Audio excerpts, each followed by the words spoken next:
Ne pourrais-je pas avoir un peu de calme pour travailler? Je suis juste en train de lire. Oh oui, je vois, tu ne fais que lire.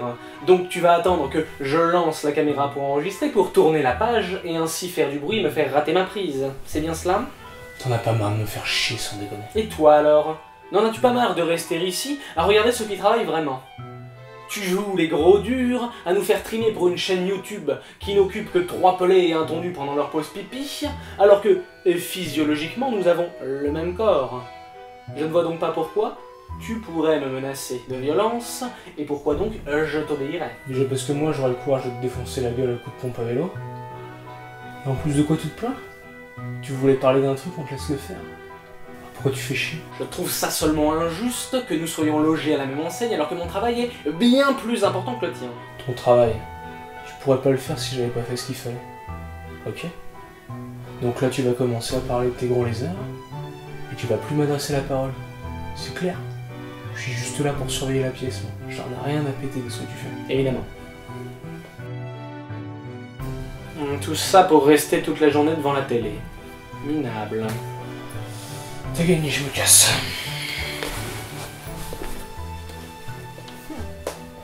La matière grise l'emportera toujours sur la force brute. Trailer.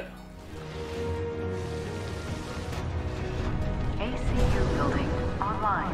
Rapid response unit deployed. Observe non-lethal protocols. Roger, Control, deploying non-lethal countermeasures. Control, we have eyes on the asset.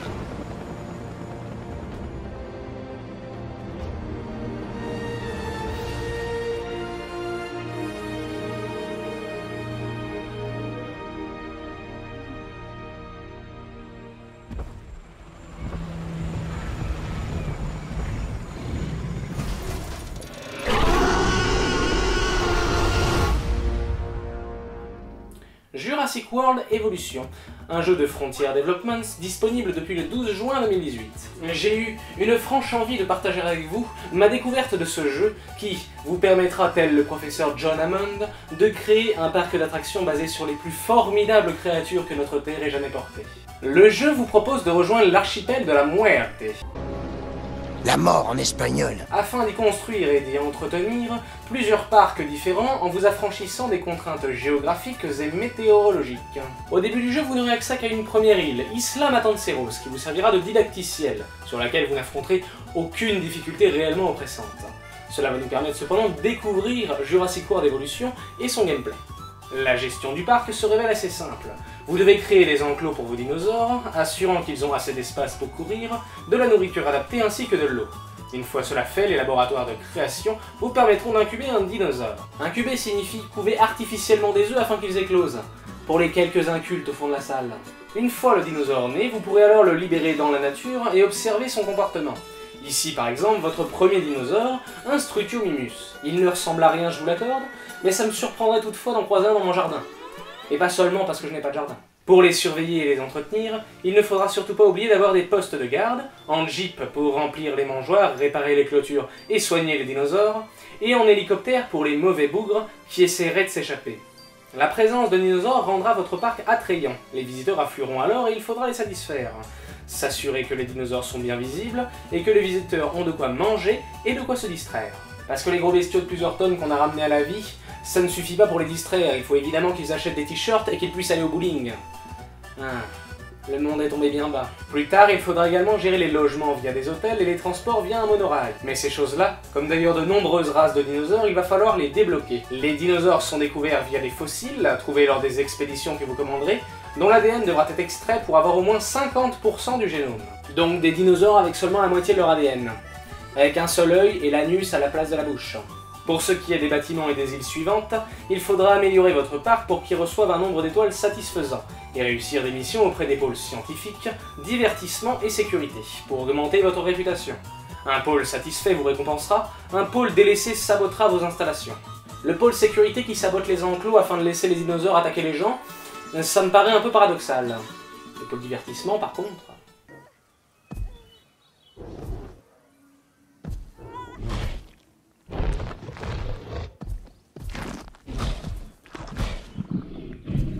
Osez me dire que ce n'est pas un peu amusant. Vous pourrez également, grâce au centre de recherche, débloquer des technologies, des bâtiments, des améliorations, mais aussi des modifications génétiques pour vos dinosaures, permettant d'augmenter leurs notes et leur appréciation auprès des visiteurs. Parce qu'encore une fois, pour les visiteurs, une bête qu'on a ramenée à la vie après des millions d'années d'extinction, ça ne suffit pas. Il faut aussi qu'il ait une jolie couleur et qu'il ait un instinct agressif. Vous le voyez, l'instinct agressif, là? Sur ce bestiau qui aurait peur s'il crie un peu fort? Ainsi, sur les premières heures de jeu, Isla Matanceros vous aura permis de découvrir les principales qualités de Jurassic World Evolution. À savoir qu'il est reposant, beau, mais un peu simple dans son concept. Le seul véritable challenge sera d'avoir une île 5 étoiles. Les îles suivantes proposeront un défi toujours différent. Isla Muerta, la seconde île, instaure par exemple les tempêtes tropicales qui rendront vos dinosaures nerveux. C'est également sur cette île que vous allez découvrir les fossiles de Vélociraptor et que vous allez, fondamentalement, vous en faire un petit troupeau. Vous avez créé des raptors. Erreur fatale. Les raptors seront votre première source de problème et le vrai premier pic de difficulté du jeu. Je n'ai pas encore parlé des besoins spécifiques des dinosaures en détail. Ils ont, de façon variable, besoin de plaines et de forêts, en quantité inégale selon l'espèce, mais également des besoins sociaux, donc d'être avec plusieurs individus, de leur espèce ou non. La plupart des petits herbivores ont par exemple besoin d'être dans de grands troupeaux pour se protéger des prédateurs. Pour se protéger dans la théorie, puisque dans les faits, si vous mettez des herbivores avec des carnivores,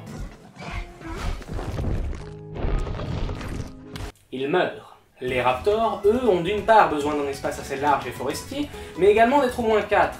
Avec en plus les tempêtes qui les perturberont, ils briseront régulièrement les grillages et vos parties intimes, car ils seront insatisfaits. C'est donc le premier et quasi seul pic de difficulté que vous allez subir.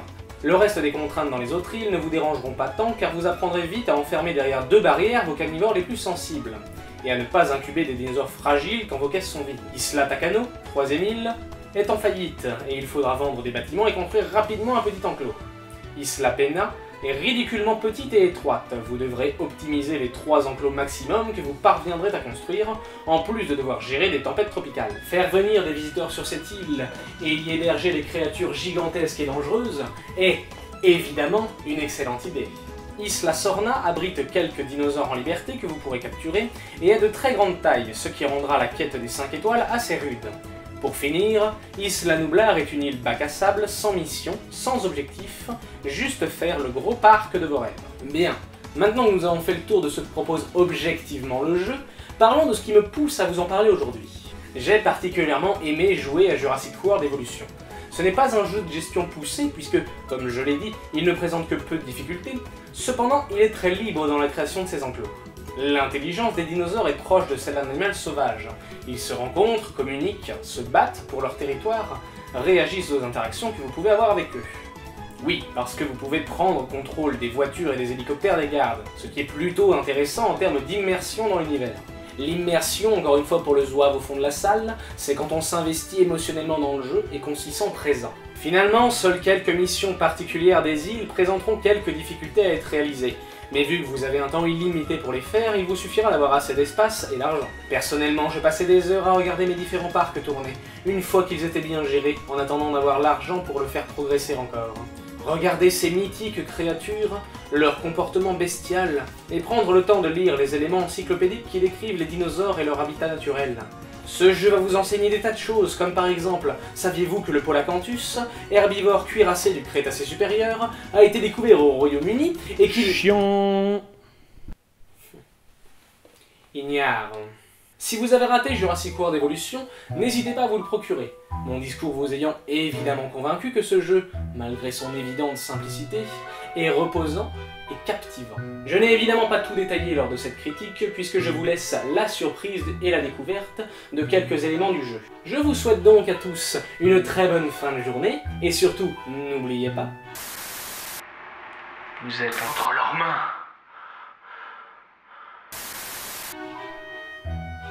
Charles? Charles?